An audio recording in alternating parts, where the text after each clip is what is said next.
개성이론에 보면 개성이론이 네 가지가 있네요. 하나 정신분석 이론이 있고요. 그 다음에 두 번째 이제 사회적 이론이 있고, 그 다음에 세 번째 이제 특성 이론, 네 번째 이제 자아 개념 이론 이렇게 있습니다. 먼저 볼 게 이제 정신분석 이론. 우리가 아주 굉장히 센세이션하게 받아들였던 그 이론 중에 하나가 우리 정신분석 이론이죠. 지그먼드 프로이드가 정신분석 사이코 애널리틱 티어리 해가지고요. 이것은 프로이드가 제안한 이론으로 흔히 프로이드 이론이라고도 합니다. 프로이디안, 그러니까 프로이드를 추종한 학자의 일군의 학자를 프로이디안이라고 그러는데 그 프로이드 이론이라고 하고, 프로이드는 사람들의 개성이 주로 어린 시절에 즉각적인 즐거움 추구와 양심 사이의 어떤 갈등 과정 속에서 형성되는 것으로 설명했는데, 아무튼 구체적으로 보면 이렇습니다. 프로이드 이론에 따르면 개인의 정신은 원초적 자아, 이드가 있고요. 그 다음에 자아, 이고가 있고요.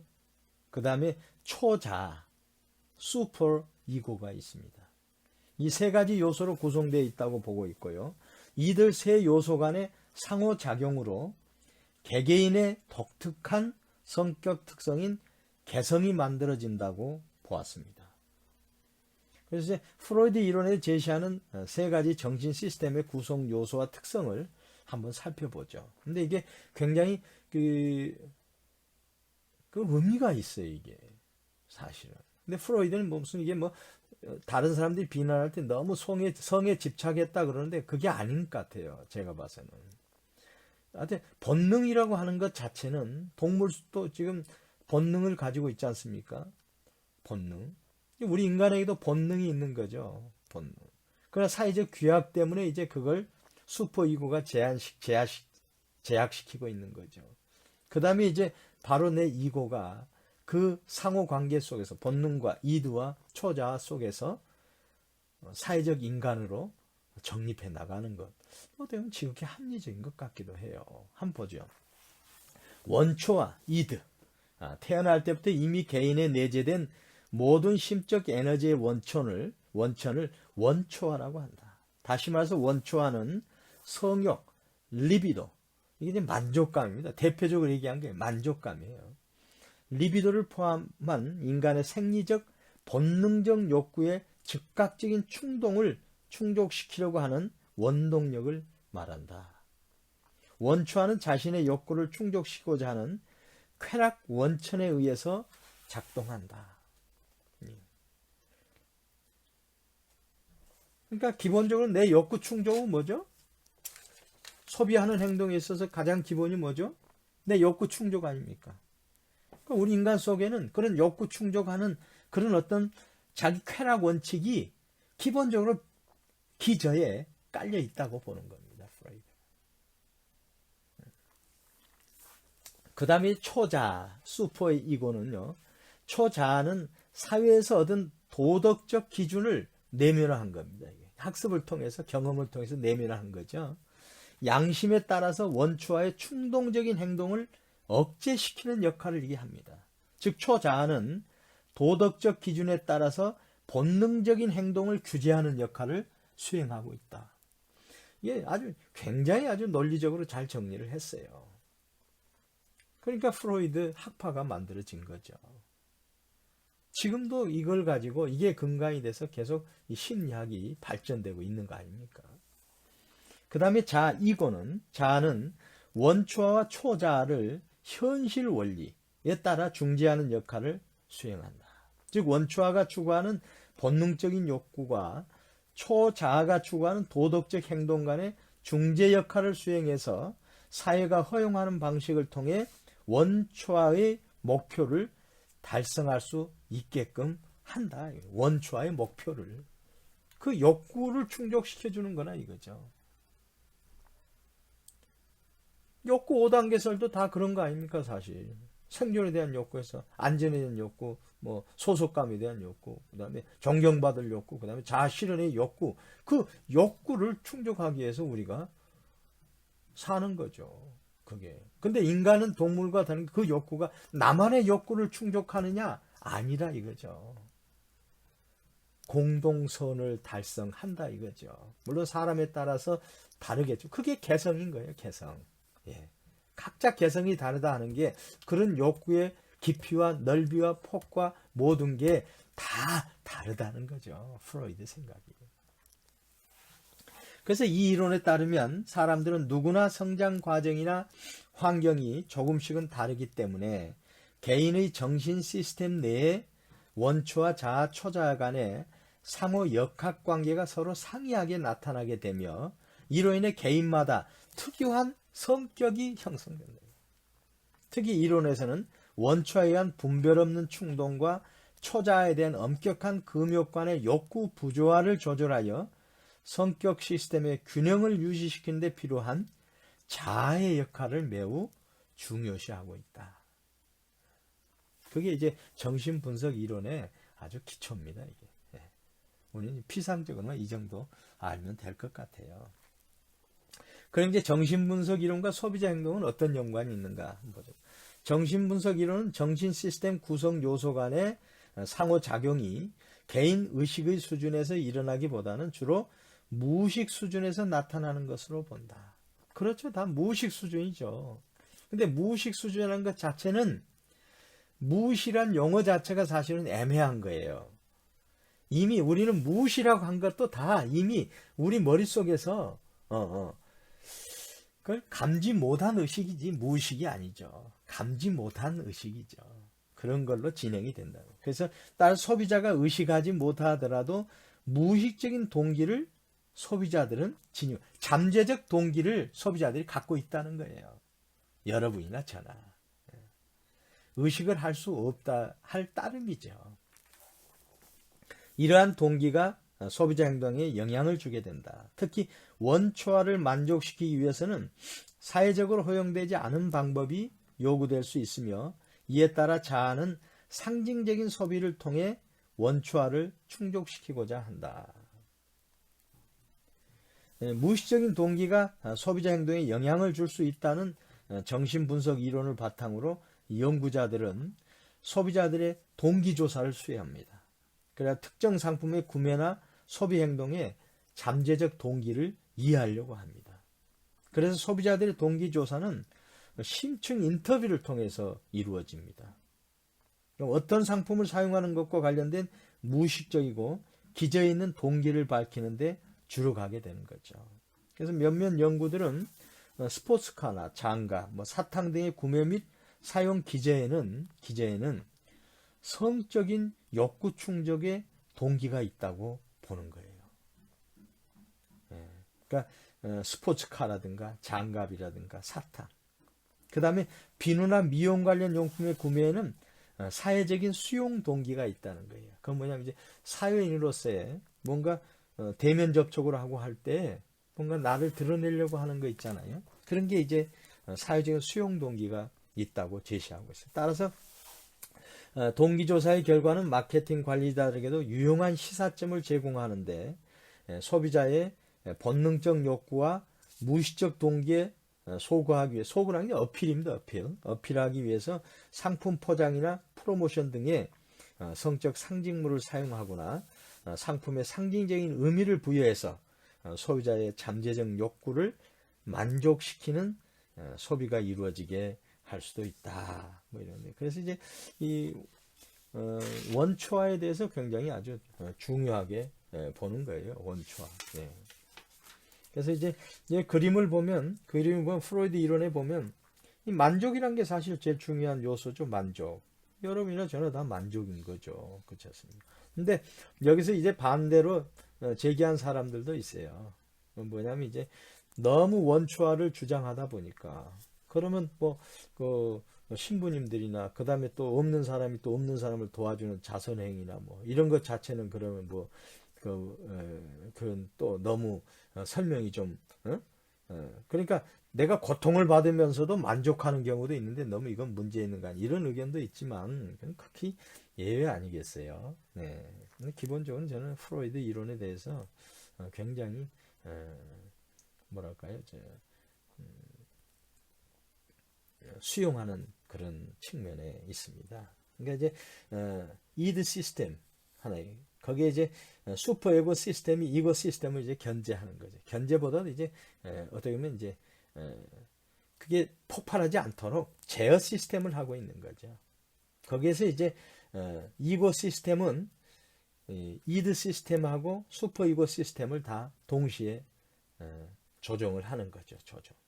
그러면서 이고 시스템과 슈퍼 이고 시스템은 또 이드 시스템을 조종하는 거죠. 그러면서 이제 만족이 이루어지는 거죠. 이 만족을 이루는 데 있어서의 느낌이나 폭이나 깊이나 이런 것 자체가 개성으로 연결된다. 이렇게 우리가 이제 보시면 돼요. 두 번째 이제 사회적 이론입니다. 프로이드 이론이 초창기에 이제 학계에 이제 알려지면서 너무 성적 욕구를 강조했고 너무 이제 어떻게 보면 성적 원초에 기반한 어떤 본능적인 요인이 동의되어서 무슨 개성이 형성된다 하는 식으로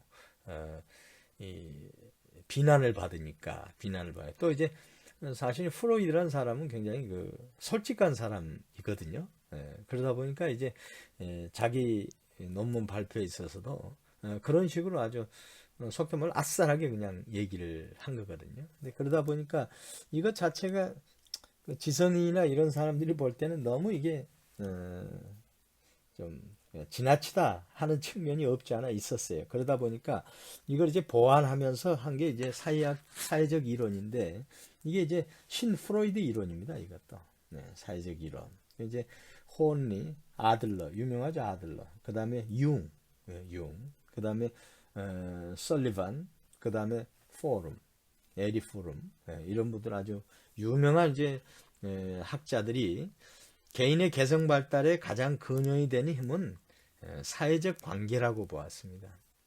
그래서 이제 성 본능보다는 사회적 환경이 개성 형성에 더 큰 영향을 줄 수 있다.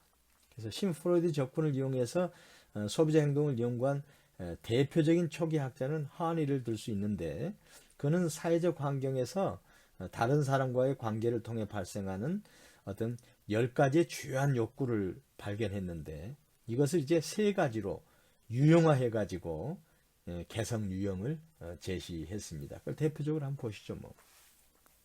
먼저 이제 수능 지향성입니다. 다른 사람들에게 다가가려는 개성 유형을 수능 지향성이라고 한다. 이들은 다른 사람들과의 충돌을 피하고 다른 사람들의 뜻에 복종하려는 경향이 있고 인정, 선량, 동정, 사랑, 겸손 등의 특성을 가지고 있다. 그래서 수능 지향성을 지닌 개인은 대인관계를 중시하고 경쟁보다는 협동, 독립보다는 소속감을 선호한다. 이런 사람들이 장군이 되면 안 되겠죠. 이런 사람들이 큰 리더가 되면 안 되겠죠. 이런 속성이 많은 사람이 이런 사람들이 부하라든가 참모 이런 게 이런 사람들 개성에 맞겠죠. 개성을 이제 분류해 본 겁니다. 수능형, 그 다음에 공격형, 공격 지향형, 다른 사람들의 저항하려는 성격 유형을 공격 지향성이라고 하고 이들은 성취 지향적이고 칭찬받기를 원하고 그리고 힘, 권력에 대한 욕구를 강조하는 사람들로서 삶을 하나의 게임으로 보고 승리하기를 원하는 경향이 있다. 요즘 대통령 중에서 트럼프 대통령이 이 공격 지향성입니다. 아주 공격적이죠. 그 다음에 마음속에 담아두질 않습니다. 그냥 트위터로 그냥 막 갈겨버리죠. 심지어 좀 농담을 하자면요, 이분이 젊은 날 중년 때 이제 좀 사회적으로 좀 문제된 행위를 많이 한 것 같아요. 그걸 이제 미국의 미스 유니버스인가 누가 트럼프를 이제 속된 말로 씹었어요.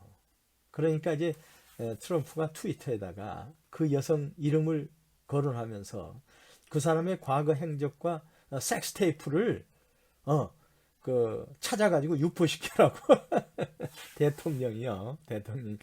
대통령 이제 참 그게 그런 얘기를 했어요. 근데 이제 우리 한국 같아서는 그게 도저히 이해가 안 되잖아요. 근데 이게 서구적인 사고에서는 그런 게 또 당연하게 받아들이대요, 보니까.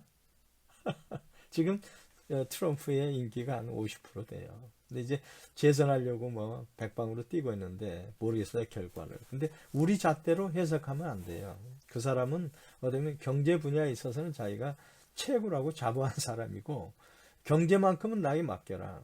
먹는 문제가 최고 아니냐. 그 다음에 미국을 다시 리빌드 하기 위해서는 내밖에 없다. 나를 따르라. 지금 이런 거거든요. 그러니까 공격 지향적 성향이 아주 대표적인 인물이 트럼프 대통령이 아닌가 생각이 들어요. 그 다음에 이제 고립지향형. 사람들로부터 멀리 떨어져 있으려는 성격 유형을 이제 고립지향성이라 하는데, 이들은 독립, 의무로부터의 자유, 그리고 자기 만족에 높은 가치를 두고 타인에게 영향을 미치는 노력을 하지 않고 다른 사람들과의 유대관계 구축을 꺼립니다. 그러니까 자기만의 별장을 지어서 자기가 살려고 그러고요. 또 없으면 없는 대로 또 산에 가서 그냥 살려고 하고 있고요. 그래서 고립지향 형사. 이런 분들은 이제 연구하는 사람들이 또 이런 사람들이 또 많이 있어요. 개성. 이런 개성을 갖고 있는 사람들이 아주 깊게 파는 경우가 있고 그러거든요. 그러니까 이 세 가지는 각각 뭐 나쁘다고 평하는 거 아닙니다. 다 등가로 개성을 우리가 존중하는 겁니다.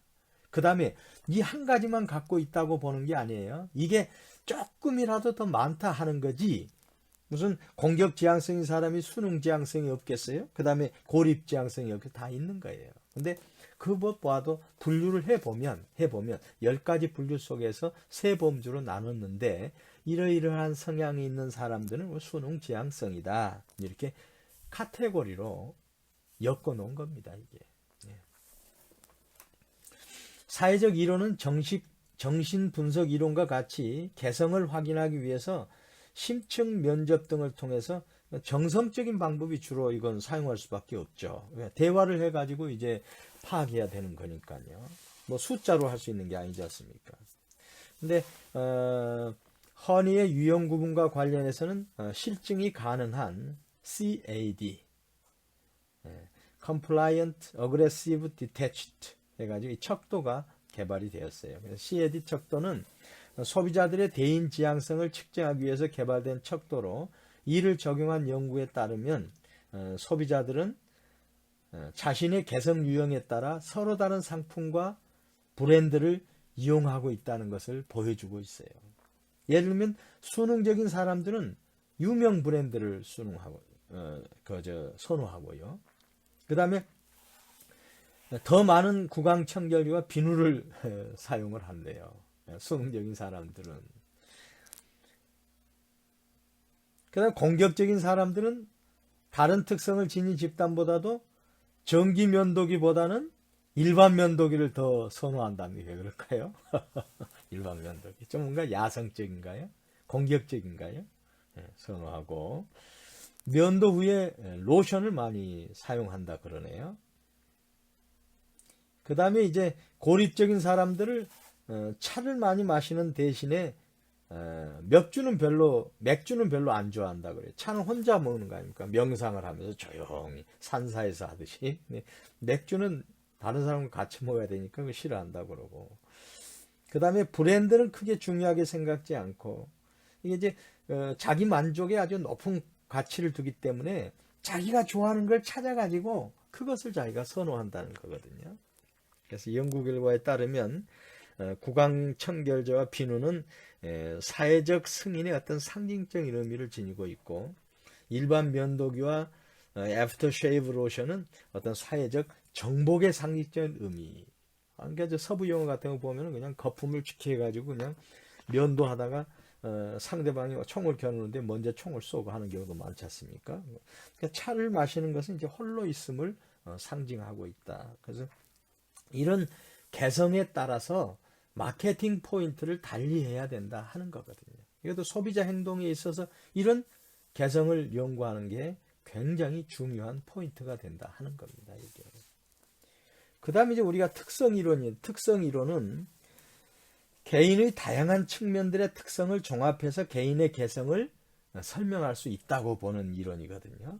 그러니까 특히 특성 이론은 척도를 활용한 정량적인 방법으로 개인의 특성을 측정하는 데 초점을 맞추고 있기 때문에 프로이드와 신프로이드는 뭐라 그랬죠? 정성적이라겠죠. 그건 이제 심층 면접이라든가 관찰, 그 다음에 이제 투사법 보는 거죠. 그래가지고 하는데 실증이 가능하다는 측면에서 개성과 관련한 소비자 행동이 널리 쓰고 있다.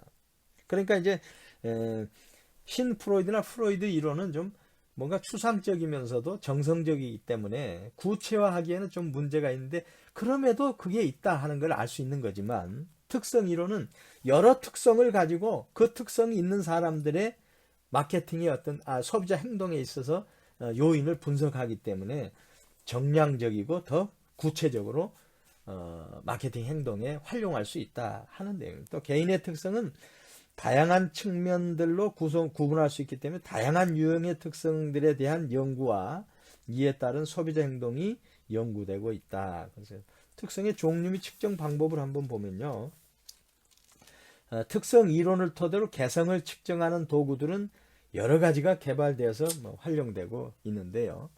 소비자 행동 분야에서 자주 사용되는 척도 중 하나로 이제 EPPS, Edwards Personal Performance Schedule. 해당 척도는 이제 모레이의 개성 이론으로부터 도출된 특성을 정량화해가지고 기본적 욕구와 동기에 따른 개성을 측정하는 14개 항목의 집합으로 만들어 놨습니다. 제가 이제 여기 자료에는 제가 이제 도표는 제가 생략했는데요. 한번 제가 대략 말씀드리면 EPPS의 특성 변수 뭐냐면 이제 첫째가 이제 성취. 네. 그 다음에 이제 수능. 그 다음에 질서. 그 다음에 과시. 그 다음에 자주성. 오토노미. 그 다음에 친화력. 어필리에이션. 그 다음에 분석. 의존.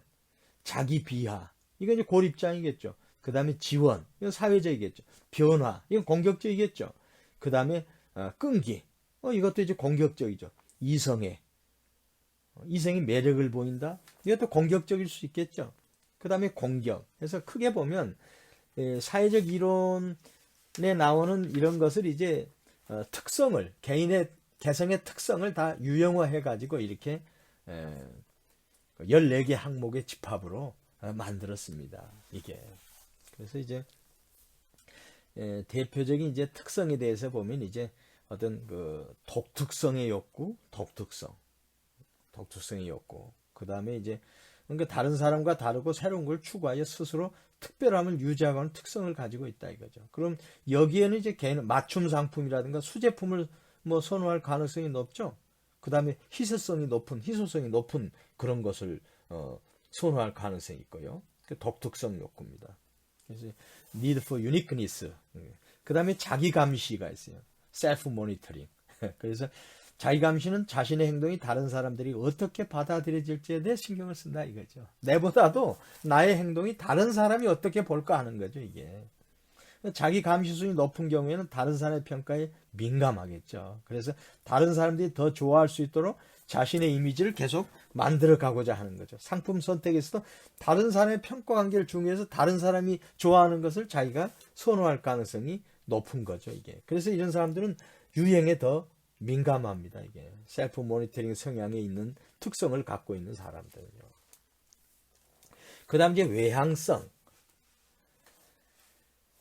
이건 사람들의 행동 초점이 내부 세계 아닌 외부 세계에 있을수록 높은 외향성을 지닌다. 다시 말해서 많은 힘을 외부에 대해서 사용할 때 외향적 특성을 지니게 되고 외향성이 높을 경우 이제 사교적이고 폭넓은 대인관계를 유지하고자 하고 예를 들어 페이스북 등 소셜 네트워크 서비스의 이용 비중이 높게 난다. 이게 외향성.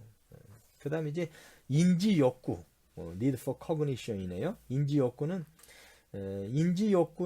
자극이나 정보를 처리할 때 인지적인 자원을 활용할 생각을 즐기는 특성으로 인지 욕구가 높은 경우에는 자신에게 주어진 정보를 구조하고 합리화하고 그 다음에 이해하고자 한다. 그래서 인지 욕구가 높은 경우에는 상품과 관련한 구체적이고 관여도가 높겠네, 이런 사람들이요. 그렇죠? 하고, 긴 설명을 선호하고, 그 다음에 상품 속성과 관련한 정보를 적극적으로 이용하고자 한다. 이에 반해 이제 인지 욕구가 낮은 경우에는 짧은 메시지를 선호하고, 그 다음에 이제 상품 속성과 직접적으로 연관되지 않는 그런 정보들에 대해 보다 긍정적이나, 예를 들면 어떤 모델이 갖고 있거나, 그 다음에 어떤 유머를 통해서 어필할 수 있는 제품이 있거나, 그 다음에 이제 즉흥적으로 이게 좋겠다고 판단돼서 관여도가 좀 낮은 거죠. 인지 욕구가 낮은 경우에는. 그래서 그런 상품을 선호하게 된다. 그 다음에 인지 종결 욕구, need for cognitive closure. 인지 종결 욕구는 생각을 되도록 빠르게 끝내 인지적인 불편함을 해소하려는 특성을 가지고 있다. 인지 종결 욕구가 높은 사람들은 모호한 상황보다는 확실한 상황을 선호하고, 브랜드와 관리에서는 기존의 사용 상품을 지속적으로 사용하려는 경향이 있다. 그러니까 우리 대학 생활에도 한 곳에서 자취하면 계속 자취하는 경우 있죠. 이사 가기 싫어가 이런 분들이 이제 인지 종결 욕구. 나 이게 만족하니까 여기서 그냥 있을 거야 하는 거겠죠. 그런 개성을 갖고 있다는 건데, 이러한 어떤 특성들에 따라서 소비자 행동이 달리 나타나기 때문에 마케팅 연구가들은 그걸 활용해 가지고 제품 포지셔닝이나 이런 것을 활용하라. 그래서 이제 특성 이론을 우리가 공부하는 겁니다. 네. 그 다음에 자아 개념 이론. 좀 감기 기운인지 죄송해요. 목소리가 조금 허맹맹 소리 나는데 좀 이해 좀 해 주십시오. 그 다음에 4번 이제 자아 개념 이론. 우리가 지금 배운 이런 그 인간의 내면 심리와 관련된 개성을 이루고 있는 특성들을 공부하는 것은 굉장히 좀 유의미한 어떨까요? 차원이라고 저는 생각해요. 왜?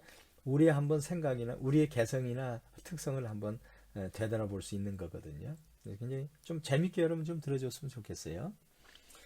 자아 개념 이론, 자아 개념이 이제 뉴컴이라고 하는데, NEWCOMB, B가 묵음이네요. 뉴컴은 자아 개념을 개인이 사회적으로 결정된 준거 체계에 따라 자신에 대해 갖는 지각으로 정의하였다.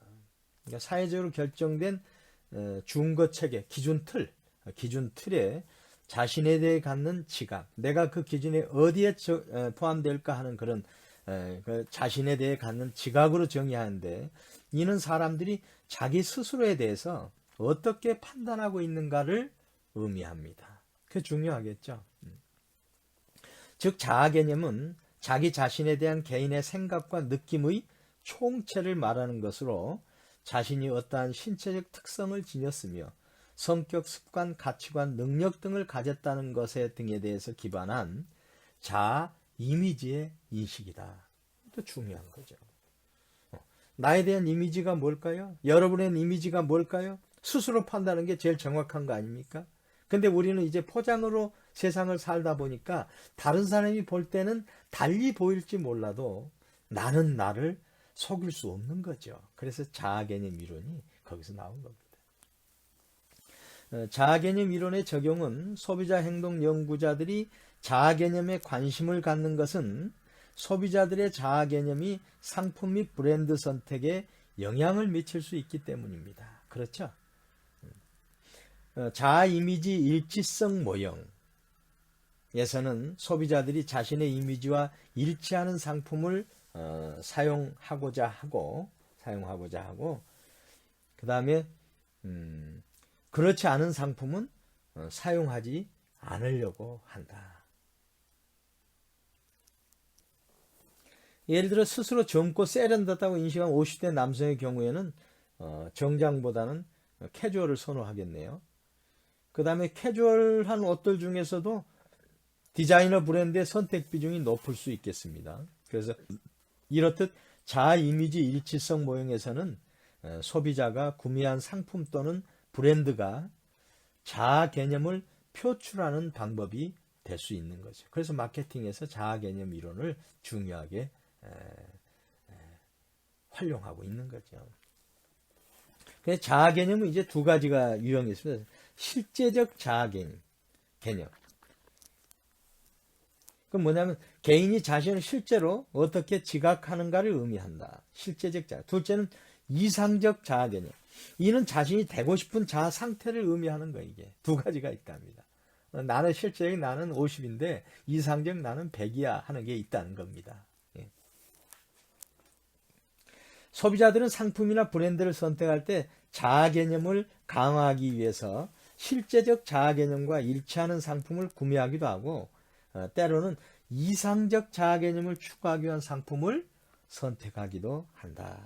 그래서 한 연구는 소비자의 특성 중에 자긍심이 낮은 경우와 자기 감시 수준이 낮은 경우 이상적 자아 일치성을 지닌 브랜드에 대한 태도가 긍정적이랍니다. 이상적 자아인 그런 브랜드에 긍정적이라는 거예요. 이와 반대일 경우에는 실제적 자아 일치성이 높은 브랜드에 대해서 긍정적 태도를 보이고 있다.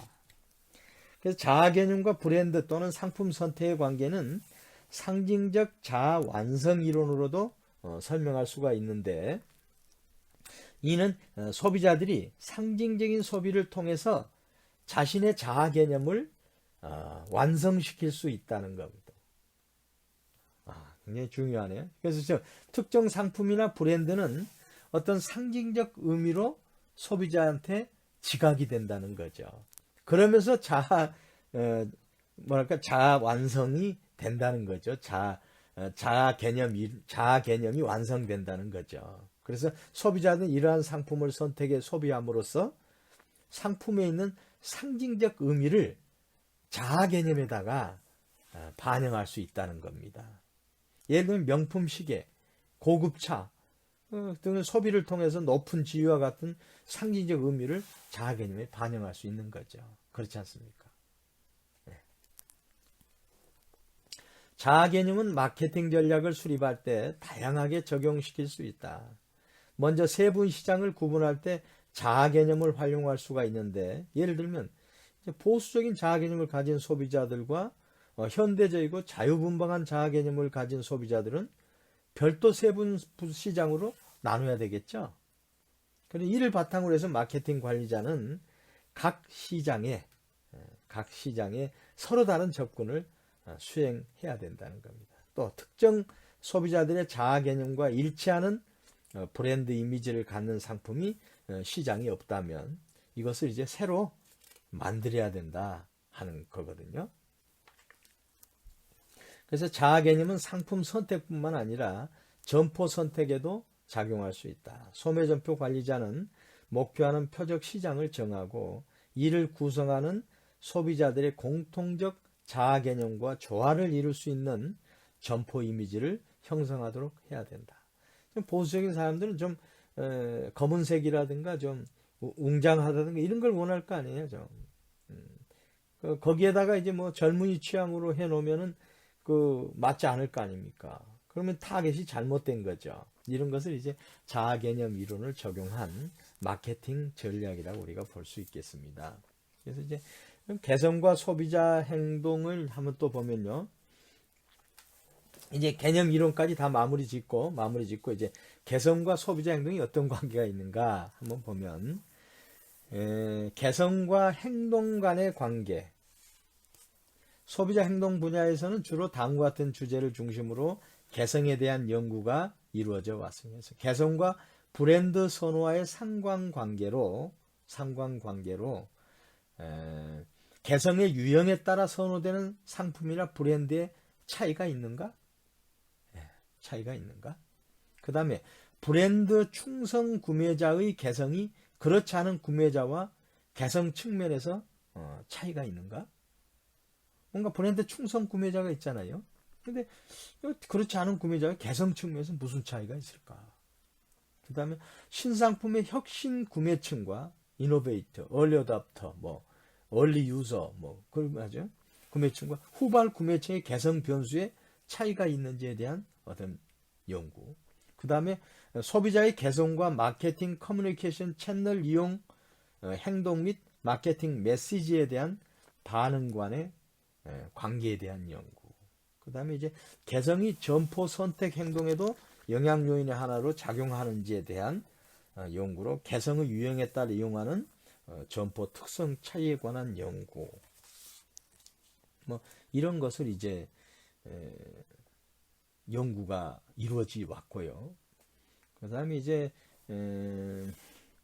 카사지아는 그 위에 제시된 주제들에 관한 그동안 연구 발표한 200여 개의 조사 보고서를 세밀하게 검토한 후에 소비자의 행동과 개성의 관계를 명확하게 단정 지을 수는 없다라는 결론을 내린 바 있다. 그러니까 개성이 소비자 행동에 대해서 많은 부분 설명보다는 제한적인 설명력을 가진다고 했으며 인구 통계적 변수나 라이프 사이클 등 다른 사이코그래픽 변수나 상황적인 변수 등에서 비해서 상대적으로 실용적 가치가 낮다고 했네요. 그건 뭐냐면 인구 통계학적 변수가 가장 중요하다고 봐요. 예를 들어서 지금 연령대가 어떻게 되느냐. 그 다음에 이제 가정수가 1인 가구냐, 2인 가구냐, 3인 가구냐. 이건 이제 사이코그래픽하고도 연계돼요. 사회적 모습이 어떠냐 이런 거죠. 그런 거. 이게 사실 실질적으로 개성보다도 더 마케팅 차원에서 소비자 행동에서 더 중요하다 하는 결론을 냈네요. 그럼에도 불구하고 개성과 관련된 변수는 소비자 행동이 나타나는 기저 과정에 대해 설명해 줄 수 있고, 그렇죠. 당연히. 이를 바탕으로 연구자 및 마케팅 관리자에게 다양한 함의를 제공할 수 있는 측면에서 중요하게 다뤄져야 한다. 다시 말씀드려서 인구 통계적 변수나 라이프 스타일 등의 사이코그래픽스 변수는 이미 다 오픈화되어 있는 겁니다. 공개된 사안이거든요. 다 그걸 보고 그 마케팅 전략을 짜고 그러지 않습니까? 그러면 그거 다 동일한 조건을 가지고 전략을 따면 동일할 수밖에 없잖아요. 그럼 거기서 차별화하려면 어떻게 해야 돼? 더 깊게 파야 되는 거 아닙니까? 거기에서 우리가 원하는 게 개성이 행동에 미치는 영향이 그 두 가지 요소 사이코그래픽스나 그 다음에 인구 통계적 변수보다는 떨어진 변수라 할지라도 그게 또 결정적인 영향을 줄 수 있는 요인이 변수가 될 수 있다 하는 거 우리가 이렇게 이해할 수 있는 거죠. 그래서 개성 변수와 시장 세분화, 소비자 행동 연구자나 마케팅 실무자들은 시장 세분화 기준으로서 개성 변수 유용성에 대해서 많이 공부했다. 참 힘이 아주 뭐랄까요, 좀 상당히 재밌는 연구인데요.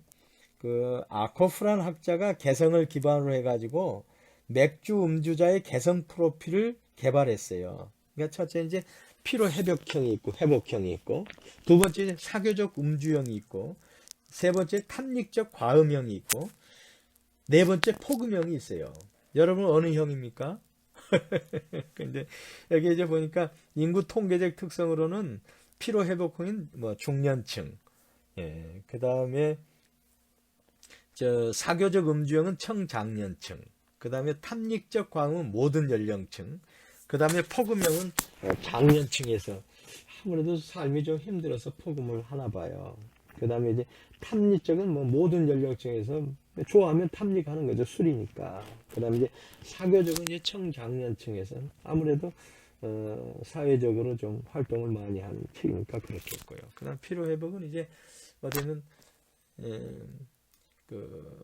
저녁이 있는 식사, 저녁이 있는 가정, 예를 들어서, 그 다음에 이제 맥주 한 잔에 저녁을 맞이할 수 있는 분위기. 그럼 중년층이 되겠네요. 직장 생활 하고 나서 찌든 몸을 이끌고 집에 와서 아내가 차려둔 안주에다가 맥주 한 잔 마시는 거. 이런 사람들이 이제 직장 다니면서 굉장히 자기 욕구를 누르는 거예요. 프레셔를 가하는 거예요. 왜? 거기에 동화하기 위해서. 그러다 보니까 타인 지향적인 경우가 많죠. 그 다음에 이제 사교 음주형은 어떻게 의욕적이죠, 이거. 잘 마시도 못하면서 잘 마신 것처럼 하면서 거기에 노래도 불고 춤도 붙고 하면서 막 자기 기분 내는 거죠, 이게. 뭔가 기대가 크죠. 그 다음에 탐닉적은 이제 자기를 실패한 사람으로 생각해가지고, 근데 이게 내 실패가 아니고 환경을 탓하고 타인을 비난하고 하는. 그럼 이제 결국적으로 어떻게 되겠어요? 이게 현실 도피형으로 혼자 마시게 되겠죠. 그럼 사회성이 떨어지죠. 그럼 이게 악순환이 되는 거예요. 그러니까 절대적으로 자신의 실패를 남으로 돌리는 그 비율만큼 자기 회복이 늦어져요. 그건 정방향으로 가요. 그러니까 항상 무슨 잘못이 있고 실패가 있으면 내부터 돌아봐야 되는 거예요. 모든 결정 보면은 결정된 결과를 보면 다 나로부터 발생되는 거지 상대로부터 발생되거나 다 환경으로서 발생되는 것 그것은 변명인 경우가 많아요. 사실 그걸 다 극복할 수가 있거든요. 그런 달란트를 다 줬어요. 그 다음에 이제 포금형 자신을 실패자라고 생각하나 그 실패의 책임이 자신의 부족함 때문이라고 생각한가. 참 이것도 문제네요. 이것을 이제 아코프라는 저 학자가 이렇게 분석을 했어요. 이건 하나의 예고요. 예고. 그러니까 개성별로 이렇게 차이가 날 수 있다는 걸 보여준 좋은 사례라고 보고 그래서 이제 시장 세분화하는 데 있어서 이러한 개성도 중요한 변수로 간주하고 연구해야 된다, 활용해야 된다 하는 거죠. 그래서 이제 시장별로 특징적인 개성 변수의 확인이 가능하다 하더라도 개성 변수를 이용한 시장 세분화 시 유의해야 될 사항이 있습니다. 첫째는 개성을 기준으로 식별된 세분 시장에서 동질적인 인구 통계적 특징을 발견하기 어려운 경우가 많아가지고 효율적으로 해당 세분 시장에 접근하기 어렵다. 방금 장년층, 노년층, 중년층 이런 식으로 세그먼트가 되면 사실은 다라고 볼 수 있지 않습니까? 그래서 인구 통계학적으로 그걸 구분하기 어렵다. 그 다음에 개성 변수에 의해 세분화된 시장과 소비자 행동의 상관관계는 다소 설명력이 낮기 때문에 보다 설명력이 높은 인구 통계 변수나 라이프 스타일 변수 등을 함께 활용하는 것이 더 유용하다 하는 거예요. 그래서 개성과 라이프 스타일을 지금 분석하는데 개성도 소비자 행동을 연구하는 데 굉장히 중요한 요소인 것만은 사실입니다. 근데 덧붙여서 라이프 스타일까지 인구 통계학적 분석까지 함께 믹스할 때 소비자 행동을 연구하는데 유용한 도구가 된다 하는 내용입니다. 2절 라이프 스타일입니다. 우리가 지금까지 이제 소비자 행동에서 마케팅 전문가들이 많이 분류했던 게 뭐냐면 기본적으로 인구 통계학적 분류를 했거든요. 데모그래픽스 해가지고 연령이라든가 뭐 성별이라든가 소득 수준 같은 그런 인구 통계학적 변수를 많이 이용해 왔었습니다. 그러다가 이제 소비자를 어떤 세분화하는 데는 충분한 그것만 유일한 변수가 아니다 해가지고 이제 나온 게 이제 뭐냐면 이제 사이코그래픽스, 그러니까 사회 심리적 변수. 이제 이 두 대표적인 게 이제 개성과 라이프 스타일이거든요. 그래서 이제 개성은 우리가 배웠고 여기서 이제 라이프 스타일에 대해서 한번 배워보겠습니다. 라이프 스타일의 의미부터 한번 보시죠. 라이프 스타일은 특정 사회, 특정 집단 또는 개인이 지니고 있는 독특한 생활 양식을 말한다. 한번 라이프 스타일이에요. 생활 양식. 좀 더 구체적으로 정의하면 라이프 스타일이란 사람들이 생활하는 방식 그리고 시간과 돈을 사용하는 방식을 의미한다. 사람들은 생활 방식은 그들이 속해 있는 문화권이나 또 사회 계층, 중거 집단 등의 영향을 받아가지고 독특한 형태로 형성되고 개발되기 때문에 국가별이나 사회 계층별이나 그 다음에 특정 집단이나 또는 개인별로 라이프 스타일은 상이하게 나타나는 거죠. 네. 예를 들어 직장인의 라이프 스타일이 있죠.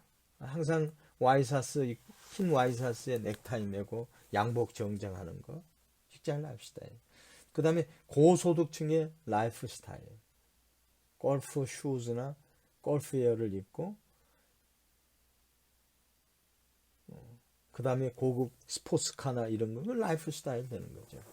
그 다음에 이제 SNS 세대의 라이프 스타일 등 다양한 형태로 나타날 수 있습니다.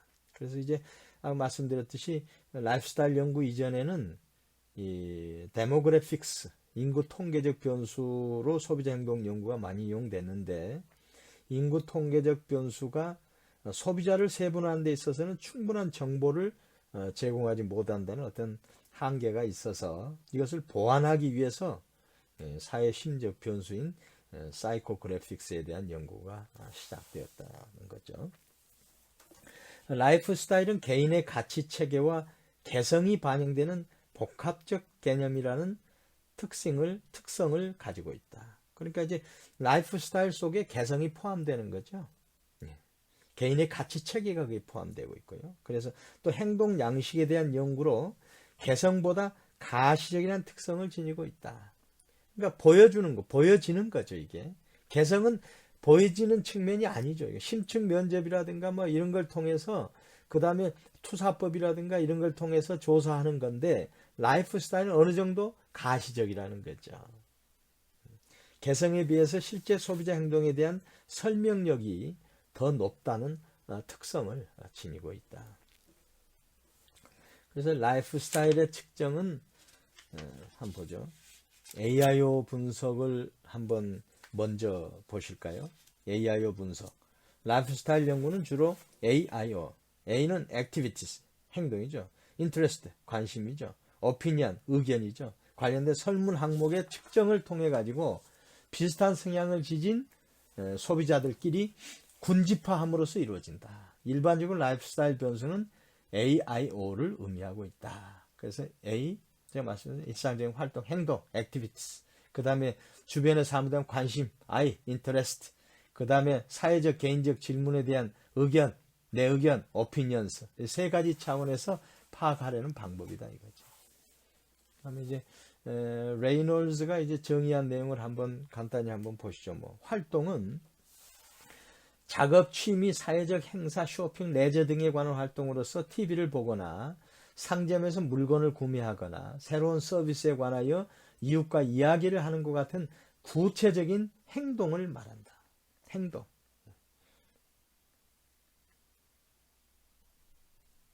그러니까 이건 행동하는 이유가 아니라 행동 자체를 보는 겁니다. 이게 행동. 그 다음에 두 번 관심은 어떤 대상, 사건 혹은 주제에 대해서 특별하고 계속적인 주의를 수반하는 정도를 관심이라고 한다. 패션에 대한 관심, 가족과 관련된 사항에 대한 관심, 다양한 측면에서 관심 정도를 측정할 수 있다. 관심이 아주 중요한 거죠, 이게. 마케팅 행동에 있어서 관심만큼 중요한 게 어디 있겠어요. 그렇지 않습니까? 관심은 주의에서 나옵니다. 관심은 집중을 유발합니다. 그 다음에 세 번째, 의견, opinions.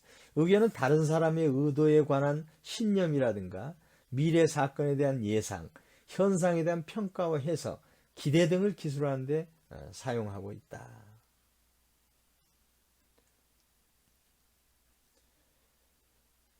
그래서 라이프 스타일을 활용할 때는 소비자들을 라이프 스타일에 따라 유형화하고 해당 집단의 인구 통계적인 특성을 포함하는 것이 일반적이다.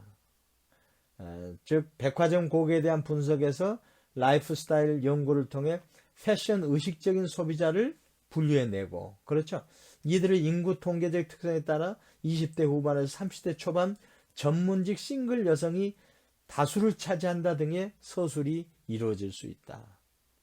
그러니까 이제 이런 AIO 분석을 통해 가지고 라이프 스타일을 유형화하면 거기에서 인구 통계학적 특징이 거기에 함께 포함돼서 이제 마케팅, 세일즈 포인트, 그러니까 포지셔닝을 할 수 있다는 거죠.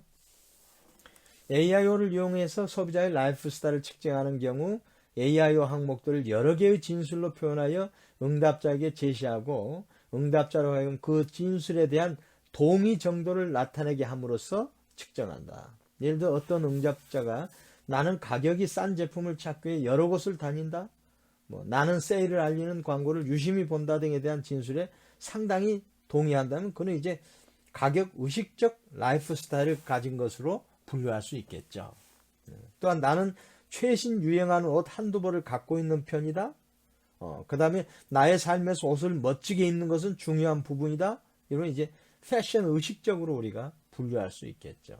이런 것을 다 중요한 건 라이프 스타일에 있어서의 개성을 라이프 스타일을 연구하는데 거기에 이제 인구 통계학적 특성이 함께 거기에 인볼브 돼가지고 분류된다 하는 게 이제 중요한 요소입니다.